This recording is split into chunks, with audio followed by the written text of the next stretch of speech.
రాష్ట్ర విభజన గాయాల నుంచి ఆంధ్రప్రదేశ్ ఇప్పుడిప్పుడే కోలుకుంటూ అభివృద్ధి బాటపడుతోంది. ఇలాంటి కీలక సమయంలో వైసీపీ అధ్యక్షుడు జగన్మోహన్ రెడ్డి మళ్లీ ప్రాంతీయ విద్వేషాలను రగిల్చేందుకు ప్రయత్నించడం అత్యంత దురదృష్టకరం. 5 ఏళ్ల పాటు ముఖ్యమంత్రిగా ఉండి రాయలసీమకు సాగునీరు అందించడంలో గాని, పరిశ్రమలు తెచ్చి యువతకు ఉపాధి కల్పించడంలో గాని పూర్తిగా విఫలమైన జగన్ ఇప్పుడు ప్రతిపక్షంలోకి రాగానే మళ్లీ ప్రత్యేక రాయలసీమ కార్డును తెరపైకి తెస్తున్నారు. అమరావతి రాజధానిపై విషం చిమ్ముతూ నిధులన్నీ అక్కడే ఖర్చు చేస్తున్నారని, అది కేవలం ఒక వర్గానికే పరిమితమని అబద్ధపు ప్రచారాలు చేస్తూ సీమ ప్రజలను తప్పుదోవ పట్టించేలా తన పార్టీ నేతలకు ఆదేశాలు జారీ చేయడం ఆయన కుట్రలకు నిదర్శనం. వైసీపీ రాజకీయాల్లో ఒక విచిత్రమైన ధోరణి కనిపిస్తోంది. ఎప్పుడైతే వైఎస్ కుటుంబానికి అధికారం పోతుందో, ఎప్పుడైతే తమ సామాజిక వర్గం చేతుల్లోంచి పదవులు చేజారిపోతాయో వెంటనే వీరికి రాయలసీమ ఉద్యమం గుర్తుకు వస్తుంది. అధికారంలో ఉన్న 5 ఏళ్లు సీమ ప్రాజెక్టులకు నిధులు ఇవ్వకపోయినా, అభివృద్ధి కుంటుపడినా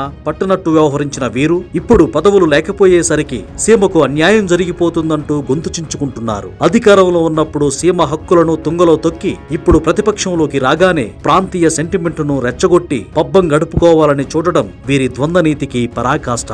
రాజధాని అమరావతి గురించి జగన్ మాట్లాడుతున్న మాటలు చూస్తుంటే విడ్డూరంగా ఉంది. నిజానికి అమరావతి మన రాష్ట్రానికి నడిబొడ్డున ఉంది. అది అందరికీ అందుబాటులో ఉండే సెంటర్ పాయింట్. జగన్ అన్నట్టుగా రాజధానిని తీసుకెళ్లి రాష్ట్రం చివరన ఉన్న విశాఖపట్నంలో పెడితే అది రాయలసీమ ప్రజలకు దగ్గరవుతుందా? అమరావతి కంటే విశాఖపట్నం సీమ ప్రజలకు ఎంతో దూరమనే కనీస జ్ఞానం లేకుండా జగన్ మాట్లాడుతున్నారు. కేవలం రాజకీయ లబ్ధి కోసం ప్రజల మధ్య దూరాన్ని పెంచడానికే ఇలాంటి అర్థం లేని వాదనలు తెరపైకి తెస్తున్నారు. అమరావతి అనేది 5 కోట్ల ఆంధ్రుల ఆత్మగౌరవం. అక్కడ సంపద సృష్టి జరిగితేనే రాష్ట్రంలోని అన్ని జిల్లాల అభివృద్ధికి నిధులు అందుతాయి. గత 5 ఏళ్లలో సీమ ప్రాజెక్టులైన హంద్రినీవా, గాలేరు నగరి వంటి వాటిని గాలి కుదిలేయటమే కాకుండా అన్నమయ్య డ్యాం ప్రమాదంలో ఉందని తెలిసినా నిర్లక్ష్యం వహించి భారీ ప్రాణ నష్టానికి కారణమయ్యారు. కియా వంటి పరిశ్రమలను ఇబ్బంది పెట్టి పరిశ్రమలు రాకుండా చేశారు. చివరకు కుప్పానికి నీళ్లు తెచ్చామని చెప్పుకోవడానికి ట్యాంకర్లతో నీళ్లు పోయించి పూజలు చేయించడం వంటి డ్రామాలు ఆడారు. అందుకే గత ఎన్నికల్లో రాయలసీమ ప్రజలు వైసీపీని చిత్తుగా ఓడించి తగిన బుద్ధి చెప్పారు. తమ ప్రాంతాన్ని మోసం చేసిన నేతలను నమ్మే స్థితిలో